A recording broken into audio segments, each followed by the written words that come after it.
So, a very good morning, good evening, good afternoon, ladies, gentlemen, boys, girls, whatever place it is you're tuned on to the Life Signatures Radio. Excuse me about that. We are in the middle of a series where we are talking about raising spirit-led children. Raising spirit-led children is the series that we are doing, and it's been quite a while. We've come from a very, very, very, very long way, and we are still continuing to do that. Maybe we've started winding it up. This podcast, ladies and gentlemen, it's a daily podcast focusing on the subjects of purpose and productivity and resilience. Purpose, productivity, and resilience are the three main topics that we cover in this podcast on a daily basis, and anything that is in between. So today, we're going to continue going deeper into what we already started going deeper into in the podcast. We've been talking about raising spirit-led children and how you will know 5 ways so far that you will know you're not doing so. We are doing the 5th, and we're going deeper in that. Stay tuned.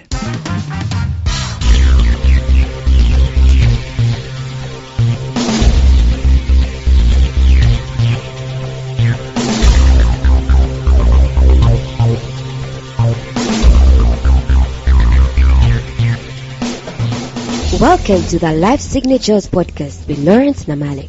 Lawrence is a life coach, author, and keynote speaker who loves to tackle different topics on purpose, productivity, and resilience. His mission in life is to awaken all your boundless possibilities available in you. Life Signatures podcast is dedicated to bring to reality every single person who knows that deep down in their gut, there's got to be more to life than this. And now, here is your host, Lawrence Namale.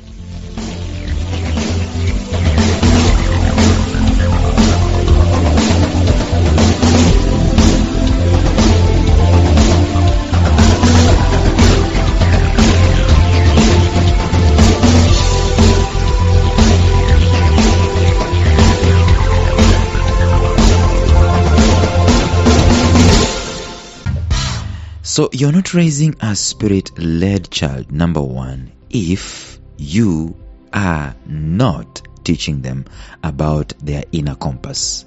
Number two, you're not raising a spirit-led child if you do not teach them to know the importance of self-extraction. Number three, you are not raising a spirit-led child if you do not nurture and nourish their creative capacities. Number four, you're not raising a spirit-led child if you do not teach them the value of personal development and personal growth. And then number five, which we have camped at and we're continuing to do so, you are not raising a spirit-led child if you do not teach them to be human. How would you know that someone has a selfish spirit? Because the opposite of being humane is to be selfish. And spirit is about humane. Spirit is about humanity. It's about caring. It's about reaching out. It is selflessness. How would you know? How would you advance? How will you see the advancement of the spirit of selfishness? You will see, number one, we talked about that yesterday. It's a limiting spirit. I don't want to go deeper into that, but you can go into the episode yesterday and you can check it out and see what we discussed in there. Episode number 1855. It's a limiting spirit. Today, let us talk about this. It is a spirit of scarcity. Selfishness is a spirit of scarcity, and I know I'm talking about spirits here, and I'm talking about raising a spirit-led child. But something that thinks in the way of scarcity is always something that is actually selfish, and the two are like mutually exclusive. Every place where there is scarcity, there is going to be selfishness, and every place where there is selfishness, there's going to be scarcity. And mind you, all this is a mind game. It's a play in the mind. It's a play in the psyche. It is not reality.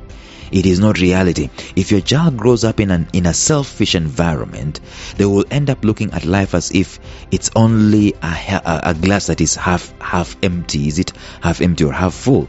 And I've learned through that the spirit of selflessness is not all about abundance of resources. The spirit of giving is about the spirit that does not is about the spirit, but it's not about the resources. In other words, someone might have half and their spirit says give it, and they are okay to give it. How many times have you seen those clips of kids splitting one snack and into different pieces and just sharing one with another, and yet that's the only one that they know is available at that particular moment in time. So abundance and giving, it's not about resources.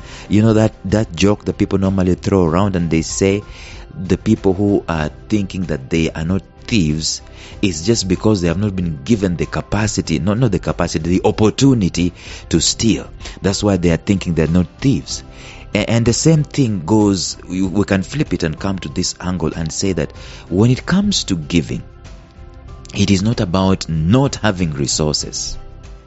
It is about the spirit. It is about the heart.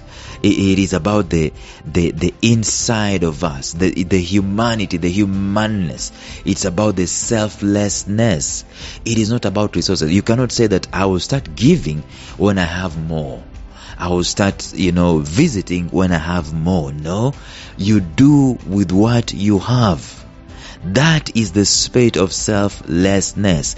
That is the humane spirit.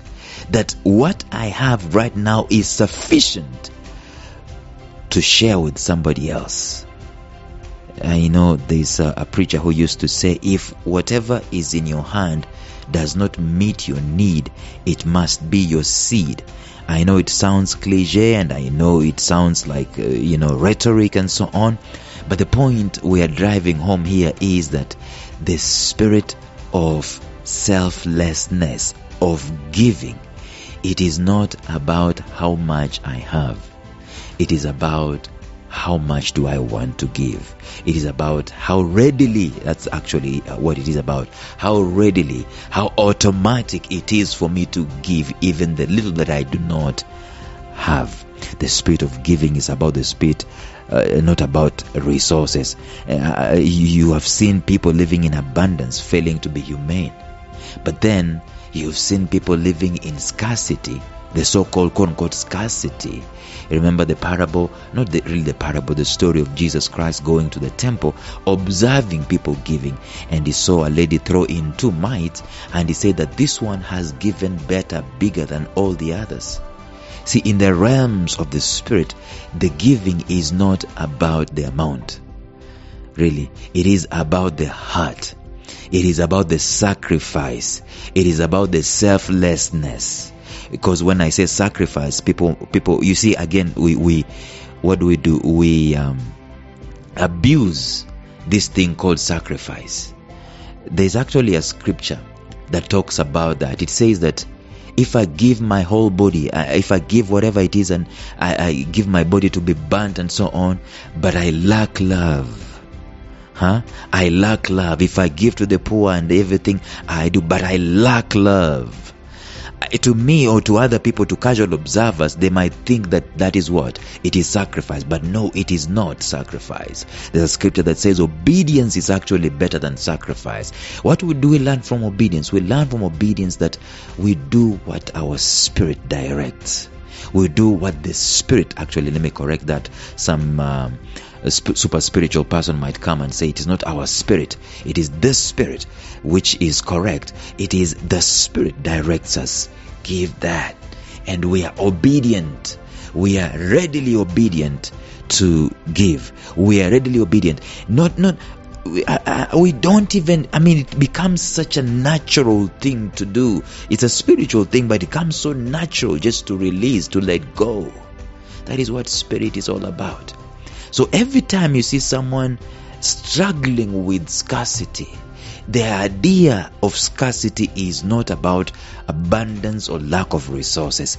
It is about the heart being hardened and being stifled because of selfishness.